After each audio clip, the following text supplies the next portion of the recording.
ಬಡಗ ಹಿತ್ಲು ಬಪ್ಪನಾಡು ಮುಲ್ಕಿಯ ತಂಡ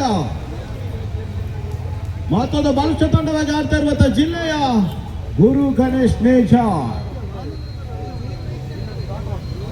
ಗುರು ಗಣೇಶ್ ನೇಜಾರಿನ ತಂಡ ಮಾತ್ರ ಪ್ರಶಸ್ತಿಯನ್ನು ಪ್ರಸ್ತುತ ಕಳೆದ 2 ವರ್ಷಗಳಿಂದ ಗೆದ್ದುಕೊಳ್ತಾ ಇದೆ. ಆ ನಿಟ್ಟಲ್ಲಿ ಯುವ ಆಟಗಾರರಿಗೆ ಮಾತ್ರ ಅವಕಾಶವನ್ನು ಮಾಡಿಕೊಡ್ತಾ ಇರುವಂತ ಗುರು ಗಣೇಶ್ ತಂಡ ಈ ಬಾರಿ ಓಷನ್ ಟ್ರೋಫಿಯನ್ನು ಆಡ್ತಾ ಇದೆ. इसके भागದಲ್ಲಿ ಪ್ರಮೋದ್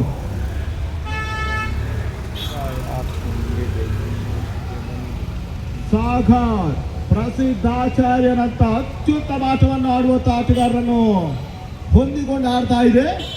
ಆ ನಿಟ್ಟಲ್ಲಿ ಗುರು ಗಣೇಶ್ ನೇಜಾರ್ ಮುಲ್ಕಿಯನ್ನು ಎದುರಿಸ್ತಾ ಇದೆ. ಪ್ರಮೋದ್ ಹೊಸ ಬೌಲರ್ ಉತ್ತಮ ರೀತಿಯಿಂದ ಎಸೆತ ಪ್ರೀತಿಗೆ ಎಸೆದಿರುವಂತಹ ಚೆಂಡು ಸ್ಟ್ರೈಕ್ ರೊಟೇಟ್ ಮಾಡಿಕೊಡ್ತಾ ಇದ್ದಾರೆ. ಅನ್ಸಾರಿ ಭಾಗದಲ್ಲಿ ಆಡಿದ್ರು ತಂಡ ಮತ್ತೆ 23ಕ್ಕೆ ತೋರಿಸ್ತಾ ಇದೆ.